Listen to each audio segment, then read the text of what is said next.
오늘 우리가 읽은 이제 이 본문에는 이제 시글락이라는 이 장소가 나옵니다. 이 시글락이라는 장소는 어떤 장소인가 이렇게 살펴볼 수 있는데요. 이 시글락은 바로 다윗의 일탈의 장소입니다. 일탈의 장소라는 것은 어떤 장소입니까? 있으면 안 되는 곳이라고 이야기를 할 수가 있는 것이죠. 즉 다윗은 지금 있으면 안 되는 그 장소에 있는 것이다, 이렇게 이야기를 하고 있습니다. 다윗의 삶은 광야의 삶이라고 이야기를 드렸습니다. 매일매일 자신을 죽이려 하는 사울에게서 끊임없이 도망 다녀야 하는 생사의 두려움이 항상 그 가운데 있었고요. 인간이 살아가기에 불편하다라는 말을 넘어서서 어떻게 보면 생존이 어려운 장소에서 오는 그 육체의 피로함이 항상 그를 힘들게 했지만, 다윗은 광야로 부름받은 존재입니다. 그 자리에 있어야 하는 사람이라고 이야기를 할 수가 있는 것이죠. 가장이 그렇다고 할 수가 있습니다. 우리 가장이라고 하면 어떤 사람입니까? 가정에서 어른을 갖다가 우리는 가장이라고 이야기를 하죠. 가장은 대접받는 자리가 아니라 실제는 책임지는 자리입니다. 가정의 울타리로, 가정의 안전을 위하여서 항상 가장은 그 자리에 머물러 있어야 하는 것이죠. 하지만 가장이 그 자리를, 책임이 너무나 무겁다고 그 자리를 버리고 도망가 버리면 우리는 그것을 갖다가 이제 일탈이라고 이야기를 하는데, 지금 다윗이 어떻게 보면 그러한 상황 가운데 있다라고 이야기를 할 수가 있는 것이죠. 다윗은 광야에서 하나님의 택함을 받은 자로서 이스라엘의 왕으로 다듬어지고 성장하는 과정 가운데 있었습니다. 눈앞에 보이는 사울의 칼보다 보이지 아니하시지만 자신을 사울에게 넘기지 아니하시는 하나님의 보호하심을 그는 날마다 경험했습니다. 그러한 하나님의 보호하심을 통하여서 그 광야 가운데서 이 다윗은 하나님의 그 신성함, 하나님의 전지전능하심, 하나님의 그 살아계심을 날마다 풍성히 경험하는 시간을 가졌습니다. 그러니까 일상 가운데서 하나님의 살아계심을 경험하는 그 감각을 키워갔던 것이죠. 척박한 광야이지만 모든 것과 모든 사람 안에서 하나님의 그 아름다움과 하나님의 임재와 하나님의 그 거룩하심을 그는 바라보는 그 안목을 또한 키워갔던 것입니다.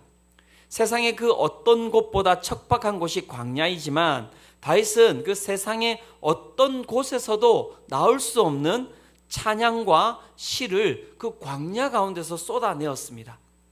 그렇게 하나님 안에서 하나님 나라의 왕으로, 그리고 가장 다윗답게 그렇게 다듬어져 가고 있었던 다윗에게 문제가 생긴 겁니다. 어떤 문제가 생겼습니까? 그가 광야에서 벗어나서 블레셋이라는 그 땅으로 들어가게 된 거예요. 거기로 가면 안 되거든요. 이전에도 아시죠? 그가 에돔 땅으로 들어갔을 때 어떻게 하셨습니까? 하나님께서 콕 집어가지고 너 거기 있으면 안 돼, 광야로 들어와, 이렇게 해서 광야에다 탁 두셨죠. 그런데 그가 지금 블레셋 그리고 시글락이라고 하는 그 땅으로 그가 자리를 옮겨버렸습니다. 그는 왜 광야에 있지 아니하고 시글락이라고 하는 그 땅으로 간 것일까요? 사무엘상 27장 1절에 보면 그 이유에 대해서 이렇게 설명을 하고 있습니다. 다윗이 그 마음에 생각하기를 내가 후일에는 사울의 손에 붙잡히리니 블레셋 사람들의 땅으로 피하여 들어가는 것이 좋으리로다. 사울이 이스라엘 온 영토 내에서 다시 나를 찾다가 단념하리니 내가 그의 손에서 벗어나리라 하고, 그가 시글락으로 광야에서 벗어나서 그 시글락이라고 하는 그 블레셋 땅으로 들어간 이유가 무엇입니까? 아주 심플합니다. 단순합니다. 단도직입적으로 내 생각에 거기로 가야지만이, 그 땅으로 가야지만이 사울에게 잡혀 죽지 않고 살 것 같아서 그는 광야에서 벗어나서 그 시글락으로 간 거예요. 그런데 다윗은 그 가운데 알고 있는 사실이 하나가 있습니다. 어떤 사실을 알고 있을까요? 그가 광야에 머문 지가 이제는 10년이 되었거든요. 그 10년의 그 시간 동안에 그 좁은 광야, 그 유다 광야 가운데서 그가 도망 다니고 있었는데요. 그 좁은 광야 가운데서 사울이 날마다 이 다윗을 죽이고자 쫓아다녔는데 그 가운데 잡히지 아니하고 그가 생명을 연장할 수 있었던 이유가 있는 거예요. 사무엘상 23장 14절이 그 생명 연장의 힘이 어디에서 나오는지를 이야기해 주고 있습니다. 이렇게 이야기합니다. 다윗이 광야의 요새에도 있었고 또 십광야 산골에도 머물렀으므로 사울이 매일 찾되 그가 사울에게 잡히지 않은 이유가 무엇이라고 이야기하고 있습니까? 네, 하나님이 그를 그의 손에 넘기지 아니하시니라. 하나님이 그를 그의 손에 넘기지 아니하시니라. 다윗이 10년 동안 그 좁은 광야 가운데서 도망 다님에도 불구하고 사울에게 붙잡히지 않았던 유일한 이유는 무엇이냐면 그가 잘나서입니까? 그가 탁월해서입니까? 그가 지혜가 많아서입니까? 그렇지 않습니다. 이거 잘 보셔야 됩니다. 하나님이 사울의 눈을 가린 거죠. 그죠? 옆에 이렇게 눈앞에 떡 있다 하더라도 못 보게 하시는 거예요. 하나님께서 못 보게 하시면 볼 수가 있습니까? 없습니까? 볼 수가 없는 겁니다. 볼 수가 없는 겁니다. 그죠? 그러니까 그 가운데서 이 다윗의 생명이 연장이 되었던 것입니다. 하나님이 지키셨기 때문에 그는 그 가운데서 살아날 수 있었던 것이죠. 그런데 그것을 알고 그 광야 가운데서 10년 동안 그것을 그는 끊임없이 경험했고 그 사실을 갖다가 잊지 않기 위해서 살아갔던 것입니다. 그런데 매번 하나님께 그 나아가서 모든 것을 물으며 기도하며 그렇게 가던 그가 기도를 뒤로 하고 어떤 일을 지금 벌인 것입니까? 자신의 생각을 앞세워서 어떻게 해요? 그가 광야를 떠나버린 것입니다. 왜 그는 광야를 떠난 것일까요? 왜 이런 일이 갑자기 발생한 것일까요? 왜 그런 것 같습니까, 여러분? 다른 것이 아닙니다. 순간 하나님이 주시는 것보다도 자신이 눈에 보이는 것이 훨씬 더 좋아 보였기 때문에 옮긴 거예요. 뒤도 안 돌아본 것입니다. 매일마다 하나님께서는 광야에서 이런 얘기를 하셨습니다. 이 광야가 다윗 너에게 가장 좋은 곳이다 라고 이야기를 하셨을 거예요. 왜 광야가 다윗에게 가장 좋은 곳입니까? 다른 이유가 없습니다. 하나님이 동행하시기 때문에 그런 거예요. 하나님이 동행하시기 때문에. 그런데 다윗이 순간 무엇을 본 것입니까? 하나님과 동행하는 그 기쁨을 보지 못하고 어떻게 해요? 자신의 육신의 그 안위가 이렇게 있는 그 장소를 보게 된 것이죠. 그 땅을 보게 된 것입니다. 하나님이 주시는 것보다 더 좋은 것이 눈앞에 있다는 생각이 들어서 그가 그 땅으로 옮기게 된 것이죠. 이것이 바로 일탈이라고 이야기하는 것입니다. 이것이 여러분 신앙의 일탈입니다. 잘 기억하십시오. 신앙의 일탈이라는 게 있는데 그 신앙의 일탈은 무엇이냐면 하나님이 좋다라고 이야기하는 것을 그냥 던져버리고 내가 좋은 것을 갖다가 찾아가는 것이 바로 신앙의 일탈인 거예요. 아이들이 그렇지 않습니까? 부모님이 아이들을 좋게 그리고 건강하게 만들기 위해서 날마다 무엇을 던져줍니까? 잔소리를 던져주죠. 아침에 일어나면서부터 잔소리 아닙니까? 야, 밥 먹어라, 씻어라, 왜 칫솔질은 안 하니? 너 방은 왜 안 치우고 나가니? 언제 일어날래? 5분 남았다, 1분 남았다. 와, 너는 왜 매일마다 이렇게 늦게 일어나니? 그죠? 일어나면서부터 계속해서 잔소리죠. 근데 일어나면서 제가 생각해보니까 일어나면서부터 잔소리가 아니라 24시간 잔소리 하더라고요. 자는데도 부모님들은 잔소리 합니다. 왜 안 자니? 자고 있는데 왜 불 끄고 안 자니? 자는 애 깨워가지고 불 끄라고 하고, 그죠? 예.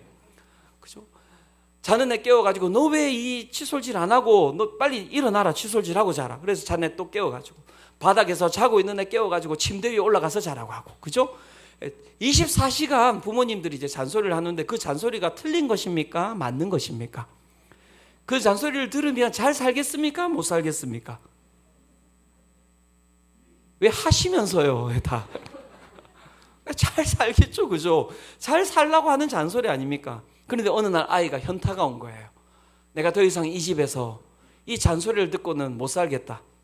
그런데 바깥에 봤더니 어떻습니까? 바깥이 너무 좋은 거예요. 왜 좋습니까? 아무도 자기에게 잔소리를 하는 사람이 없는 거예요. 그래서 이 아이가 집에 문을 열고 나가버렸습니다. 이걸 우리가 무엇이라고 이야기합니까? 가출이라고 이야기합니다. 그리고 일탈의 행동이라고 이야기를 하는 것이죠. 지금 다윗이 무슨 일을 저지른 것입니까? 바로 이 일을 한 거예요. 이 세상에서 가장 좋은 아버지가 광야에 좋은 집을 갖다가 만들어 놓고 거기서 다윗을 갖다가 아름답게 성장시키고 다윗답게 성장시키고 있는데 다윗이 어떤 일을 벌인 것입니까? 이제는 귀에 피가 날 것 같아요. 하나님, 저 이제 못 듣겠어요. 옆에 봤더니 너무 좋은 곳이 있어요. 근데 거기는 하나님이 지은 집이 아니에요. 일명 이야기하면 클럽이에요. 블레셋 클럽이 이제 오픈이 된 것이죠. 거기로 이제 어떻게 해요? 가버린 현상이 발생한 것입니다. 신앙이 이런 것입니다. 신앙은 하나님께서 오늘도 우리를 다스리는 그곳에 있는 그때가 가장 행복한 시간인 것임을 여러분 깨달아 아시기를 축원합니다. 내 삶이 어떠하든지 상황은 상관이 없어요. 아이에게, 여러분 그 아들에게, 자녀에게 가장 행복한 것은 어떠할 때 가장 행복한 것입니까? 부모님과 함께하는 그 시간이 가장 행복하고 가장 감사한 시간이죠. 상황은 상관이 없습니다. 아플 수도 있고요, 어려울 수도 있고요, 궁핍할 수도 있고요, 고난이 있을 수도 있지만 여러분 가장 행복한 시간은 언제입니까? 자녀는 부모와 함께 있을 때가 가장 행복할 때입니다. 양도 마찬가지예요. 인간은 양 같은 존재이거든요. 양이 여러분 가장 행복할 때, 가장 여러분 감사가 가득할 때가 언제이겠습니까? 목자하고 함께 있을 때입니다. 양이 막 그냥 밀림을 갖다가 뛰어다니면서 나는 양이다 이렇게 하고 다니면 그냥 그죠? 거기로 가다가는 골로 가는 거예요. 골로 가면 골로 갑니다. 자, 따라합시다. 골로 가면 골로 갑니다. 골로 가면 골로 갑니다. 그래서 그 하나님 안에 있을 때가 가장 감사할 때인 것을 우리가 알 필요가 있는 것이죠. 그리고는 이 다윗이 어떻게 합니까? 그 하나님으로부터 떠나야겠다는 생각을 가지고 그 생각을 갖다 바로 행동으로 옮겨버립니다. 그리고 그의 생각대로 가장 안전한 상황과 자신의 모든 환경을 갖다가 세팅을 하기 시작하는 것이죠. 이것이 바로 두 번째 일탈입니다. 기가 막힌 건 여러분 그의 생각대로 모든 것이 잘 이렇게 된다는 것입니다.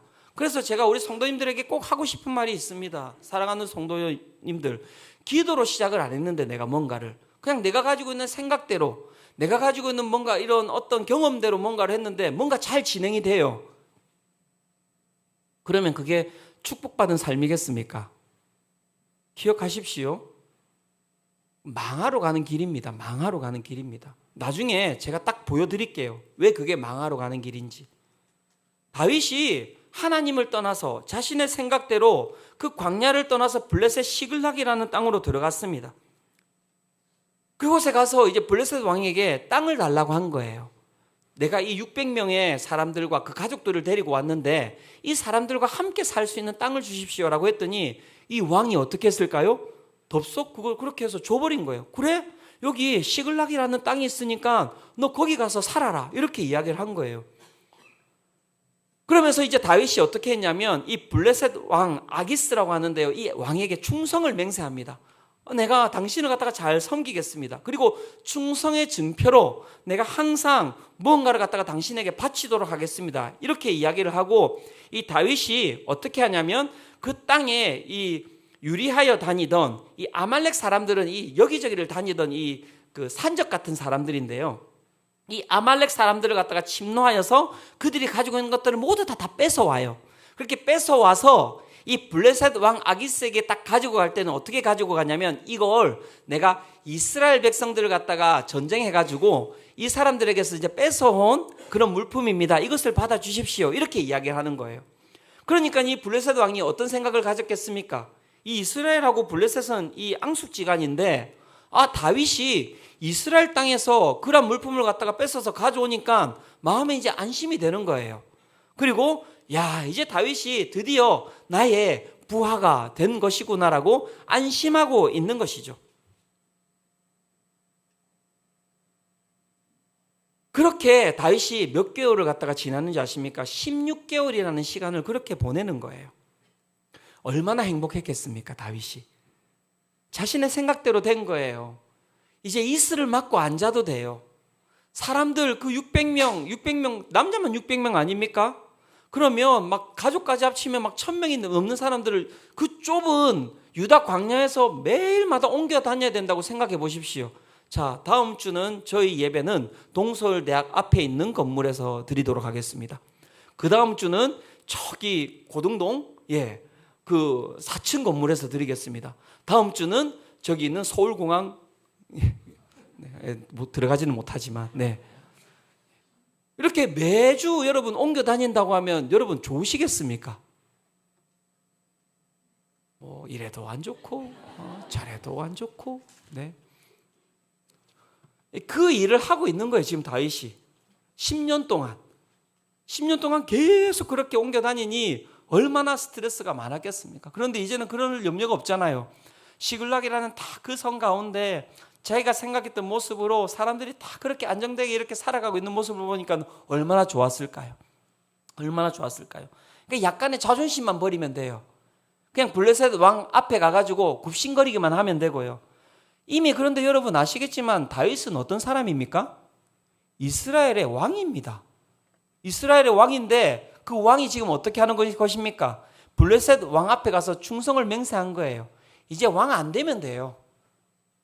왕 안 되면 돼요. 그리고 하나님을 약간 모른 척하고 살면 되는 거예요. 그러면 어떻습니까? 지혜롭게 그렇게 하면서 거짓말을 하면서 살아간다면 편안한 성과 잠자리와 음식이 그 가운데서 보장이 되는 것이죠.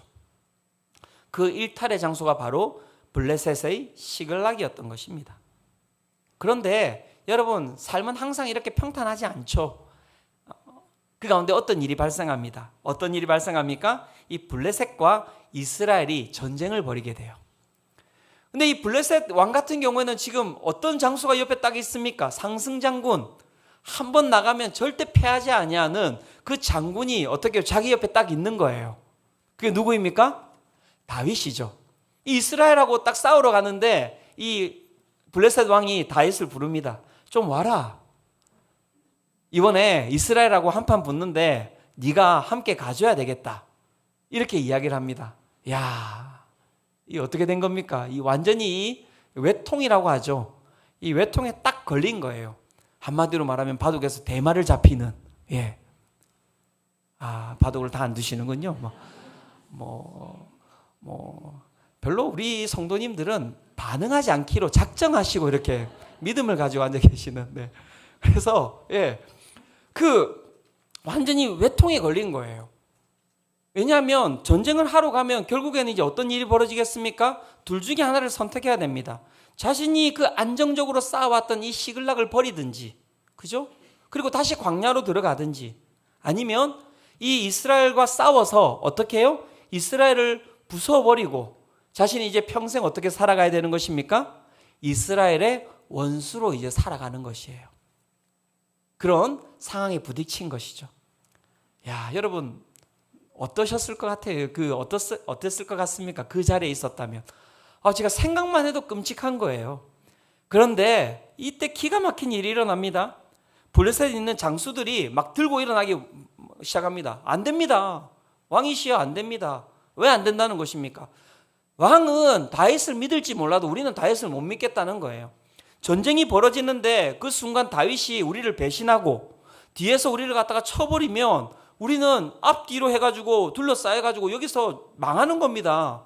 그러니까 절대 다윗하고는 함께 전쟁터를 못 나가겠습니다. 전쟁을 못 하겠습니다. 이렇게 이야기를 한 거예요. 그러니까 왕이 너무 아쉬운 거예요. 그래도 데리고 나갔으면 좋겠는데. 그런데 이 모두가 다 반대하다 보니까 이제 다윗을 부릅니다. 다윗을 불러서 내가 당신을 너무나 신뢰한다. 나는 너를 믿는데 이 사람들이 너를 믿지를 못하네. 어떡하겠냐. 함께 갈 수가 없을 것 같다. 너무 아쉽지만 너는 시글락으로 다시 돌아가도록 하여라. 다윗이 어땠을까요? 지금 생각만 해도 너무 좋죠. 막 행복하죠. 그죠? 아쉽습니다. 왕이시여. 내가 가서 이스라엘을 갖다가 무너뜨려야 되는데 한 번 더 우리 장수들한테 한번 이야기해 주시지 않겠습니까? 그렇게 하면서 속으로는 어떻게 해요? 야후 이렇게 이제 생각했을 거예요. 그리고 이제 막 이제 사람들하고 이제 다시 돌아오는 것이 시글락으로 돌아오면서 그 장수들하고 많은 얘기를 했지 않겠습니까? 뭐 옆에서도 최우영 장수가 다윗이요. 예. 참 이게 하나님께서 우리를 도우신 것 같습니다. 이런 때 이제 하나님 꺼내죠, 우리는. 네. 예. 근데 진짜 이 하나님께서 도우시는 것일지를 잘 살펴봐야 됩니다. 다윗도 그런 얘기를 했을 것입니다. 그래, 야 이렇게 갔으면 진짜 큰일 날 뻔했는데 하나님께서는 확실히 우리를 도우시는가 보다. 그러면서 막 서로 이야기를 하면서 좋은 얘기를 하면서 그렇게 갔을 거예요. 그 일탈의 결과입니다. 그렇게 그들이 그 전쟁터에서 벗어나서 그렇게 시글락을 향하여서 출발하였고 시글락에 도착했을 때 어떤 일이 벌어지는지를 여러분 보셔야 됩니다. 제가 앞에 이야기 드렸죠. 내가 가지고 있는 생각, 내가 가지고 있는 경험, 내가 가지고 있는 것으로 아름다운 성을 쌓아갈 때 우리는 그것들이 잘 이루어지면 그것이 정말 좋다라고 생각하지만 그것이 진짜 좋은 것인지를 보셔야 되는 것입니다. 사무엘상 30장 1절에서 3절이 이렇게 이야기를 하고 있습니다. 같이 한번 읽어보도록 하겠습니다. 자, 시작. 다윗과 그의 사람들이 사흘 만에 시글락에 이른 때에 아말렉 사람들이 이미 네겝과 시글락을 침노하였는데 그들이 시글락을 쳐서 불사르고 거기에 있는 젊거나 늙은 여인들은 한 사람도 죽이지 아니하고 다 사로잡아 끌고 자기 길을 갔더라. 다윗과 그의 사람들이 성읍에 이르러 본즉 성읍이 불탔고 자기들의 아내와 자녀들이 사로잡혔는지라. 자, 이것이 바로 인간의 교만함의 결과이고 하나님을 떠난 인간의 그 일탈의 결론은 바로 이것입니다. 내가 가지고 있는 모든 지식으로 그 안전함을 갖다가 추구하기 위하여서 성을 쌓아 올렸지만 그 결과물은 무엇입니까? 절망 가운데서 끓어오르는 통곡과 분노와 허망함과 소중한 것을 다 빼앗겨버린 잿더미만이 남은 것이 바로 인간의 여러분 일탈의 결과라고 이야기를 하고 있는 것입니다. 기억하십시오. 하나님을 떠난 인간의 일탈이 얼마나 허망하고 허탈한 것인지, 우리가 할 수 있는 것이 모든 세상을 다 가질 수 있고 모든 것을 다 지킬 수 있고 모든 것을 다 변화시킬 수 있을 것이다 라고 이야기했던 그 생각이, 기도 없이 하나님과 동행하지 않고 살았던 그 삶이 얼마나 무기력한 것인지를 오늘 다윗의 일탈이 우리 가운데 보여주고 있는 것입니다.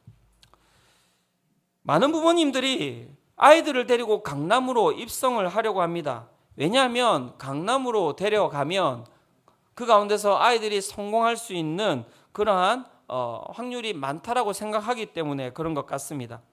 아이들을 성공시키기 위하여서, 아이들이 성공적인 삶을 살게 하기 위하여서 그렇게 강남으로 데리고 가는 것이죠. 그래서 많은 사람들이 가지 못하여서 힘들어합니다. 그런데 여러분 잘 살펴보셔야 됩니다. 인간이 쌓아놓은 가장 본보기에 좋은 성이 아닙니까? 가장 화려한 성이 아닙니까? 가장 안전한 성이라고 이야기하는 성이 아닙니까? 그런데 이번 주에 나온 여러분 그 기사입니다. 아동 청소년 정신과 환자 수가 4년간 65%를 증가했다고 합니다. 30만 명이 이제 넘어간다고 합니다. 2024년 지금 10월 현재 그 데이터로 살펴보면 이미 2023년에 그 데이터를 갖다가 넘어서는 현황이라고 합니다.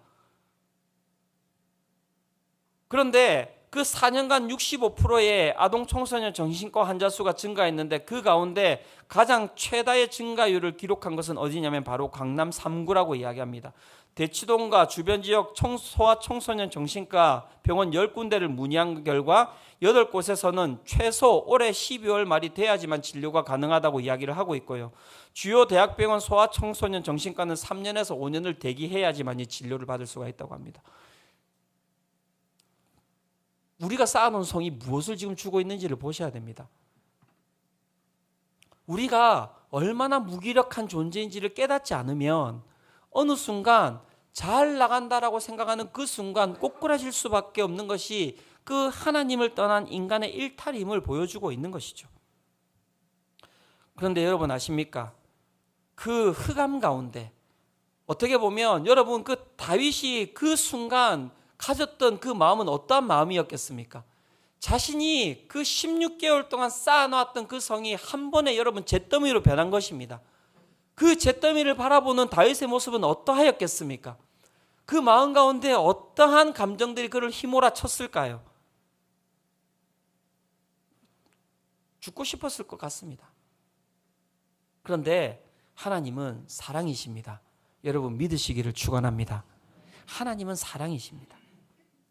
밝은 대낮에 등불이라고 하는 것이 아무런 소용이 없지만요, 흑암 가운데서 그 등불이라고 하는 것은 엄청난 힘을 발휘하듯이 무기력한 인간의 그 삶에서 그 하나님의 은혜라고 하는 것은 강력한 힘을 발휘하는 것입니다. 사무엘상 30장 6절이 그 이야기를 하고 있는데요, 같이 한번 읽어보도록 하겠습니다. 자, 시작. 백성들이 자녀들 때문에 마음이 슬퍼서 다윗을 돌로 치자 하니 다윗이 크게 다급하였으나 그의 하나님 여호와를 힘입고 용기를 얻었더라. 자, 다윗의 상황은 엎친 데 덮친 상황입니다, 여러분. 절체절명의 위기 가운데 놓여 있는데요, 그 절체절명의 위기라고 하는 것이 너무 비참하고 여러분 너무 그 상황이 고통스러운 상황이 아니겠습니까? 보십시오. 사울의 칼을 피해서 도망 나온 거예요. 이 땅으로 도망 오면 우리는 안전하게 살 수 있을 것이다라는 자기의 생각을 사람들에게 설득해서 데리고 나온 것이지 않습니까? 모든 백성, 모든 가족을 갖다가 지키기 위하여서 블레셋으로 왔는데 지금 모든 가족들의 그 생사는 알 수가 없는 상황이고요. 중요한 것은 여러분 10년간 자신과 동고동락했던 그 사람들이 지금 어떻게 하고 있습니까? 돌을 들어서 다윗을 죽이려고 하고 있는 거예요. 사울에게서 죽지 않기 위해서 도망온 다윗이 지금 누구에게 죽고 있는 것입니까? 자기의 가족보다도 더 끈끈한 사람들에게 죽을 위기에 처해 있는 것입니다. 그래서 여러분 아셔야 됩니다. 인간의 지혜가, 내가 가지고 쌓았던 그 성이, 내가 살아갔던 삶이 결국에는 나의 발목을 어떻게 붙잡는지를 보셔야 하는 것입니다. 특별히 아들을 키우고 있는 부모님들 보셔야 합니다.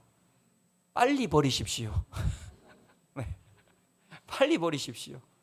내 거 아닙니다. 믿으십니까? 네. 나중에 그 아들이 발목 잡는 거예요. 내가 모든 것을 다 쏟았고 모든 안정을 그 가운데서 누리려고 했던 그 아들이, 그 자녀가 내 발목을 잡는 것입니다. 내가 쌓아놓았던 그 성이 어느 순간 나에게 돌을 들고 찾아와서 나를 죽이려고 하는 것입니다. 그것이 바로 여러분 인간의 성이라고 이야기를 하고 있는 것이죠.